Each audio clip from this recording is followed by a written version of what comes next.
بسم اللہ الرحمن الرحیم۔ ڈیئر اسٹوڈنٹس، السلام علیکم۔ کل ہم نے ایک چیپٹر سٹارٹ کیا تھا سرکاری مالیات۔ اس میں ہم نے دیکھا تھا نجی اور سرکاری مالیات کا مفہوم کیا ہے اور سرکاری اور نجی مالیات میں جو مشترک چیزیں ہیں وہ کون کون سی ہیں۔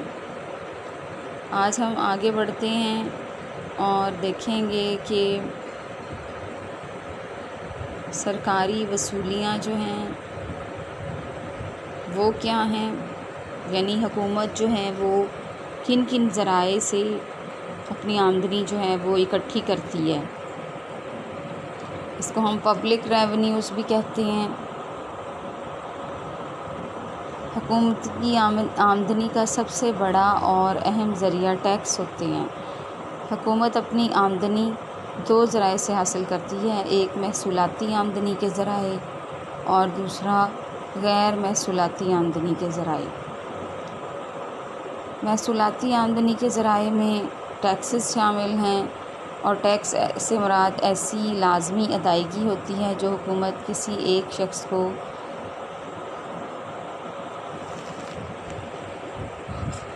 براہ راست فائدہ پہنچانے کی بجائے پورے معاشرے کو فائدہ پہنچانے کے لیے استعمال کرتی ہے۔ ملک میں بسنے والے جس شہری پر ٹیکس کی ادائیگی واجب قرار دے دی جائے، پھر اس سے انکار حکومتی قوانین کی حکم عدولی تصور ہوتی ہے۔ اس لیے ٹیکس گزار ٹیکس ادا کرنے سے انکار نہیں کر سکتا، اور نہ ہی کوئی ٹیکس گزار حکومت سے ٹیکس کے عوض کوئی ذاتی سہولت یا فائدہ طلب کر سکتا ہے۔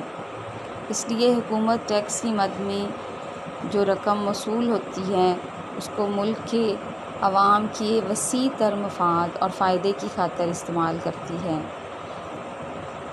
اب ہم ڈسکس کریں گے کہ محصولاتی آمدنی کے کون کون سے ذرائع ہیں۔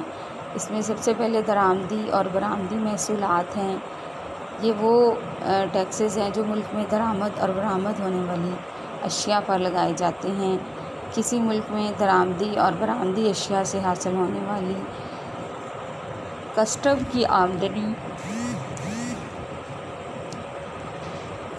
حکومت کے ٹیکسز کا ایک بڑا ذریعہ ہوتی ہے۔ یہ ٹیکسز اشیاء کی مالیت کے اعتبار سے اور اشیاء کے وزن کے لحاظ سے لگائے جاتے ہیں۔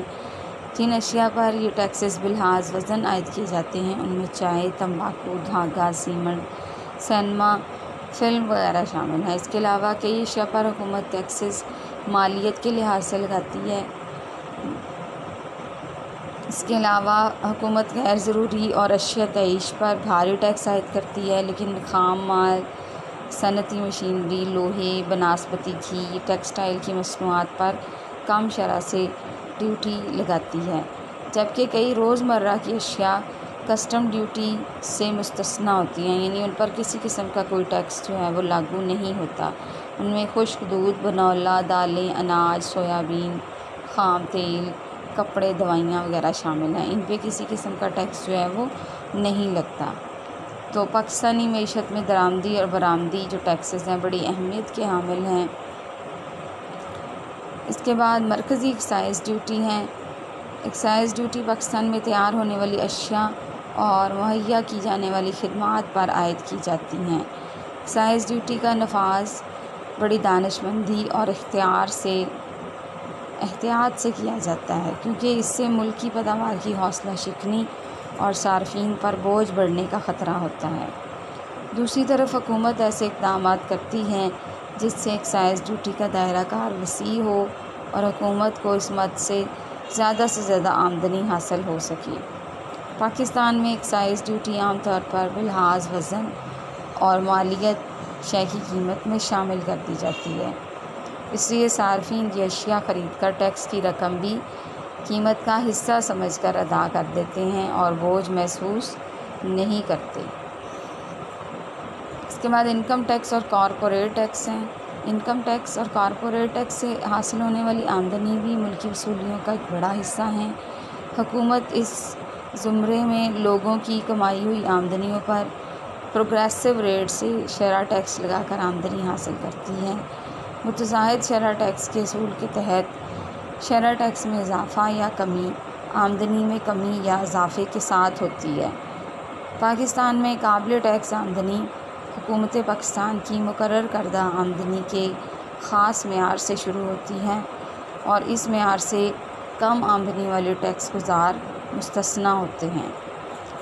اس کے بعد ایگریکلچرل انکم ٹیکس ہے۔ ایسی ممالک جہاں زراعت ملکی پیداوار کا بڑا حصہ ہوتی ہے اور جدید زرعی پیداوار کے طریقے استعمال کر کے فی ایکڑ پیداوار میں خاطر خواہ اضافہ کیا جاتا ہے، وہاں زرعی آمدنی قابل ٹیکس ہوتی ہے۔ پاکستان میں تاحال زرعی پیداوار سے حاصل ہونے والی آمدنیوں کو ٹیکس سے مستثنیٰ رکھا گیا ہے کیونکہ پاکستان میں زرعی شعبے کی حالت اچھی نہیں ہے۔ اس کے بعد سیلز ٹیکس ہے، یہ بھی حکومتی آمدنی کا بڑا ذریعہ ہے۔ بکری ٹیکس مخصوص ملکی اشیاء کے علاوہ بعض غیر ملکی اشیاء پر بھی لگایا جاتا ہے۔ اس ٹیکس کا انتظام انکم ٹیکس ڈپارٹمنٹ کے سپرد ہے۔ بکری ٹیکس اشیاء پیدا کرنے والے تاجروں یا پھر ان اشیاء کے خریداروں سے شے کی قیمت میں شامل کر کے حاصل کیا جاتا ہے۔ اس کے علاوہ کچھ دیگر ٹیکسز ہیں، مسلینیس ٹیکسز جو حکومت لگاتی ہے۔ اس میں سب سے پہلے جو ہیں وہ دولت ٹیکس ہیں۔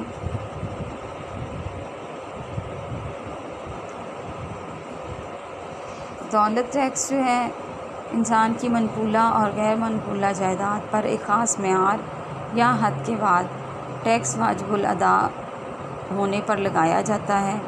اس قسم کا ٹیکس عام طور پر زمینوں کی مالیت پر لگتا ہے۔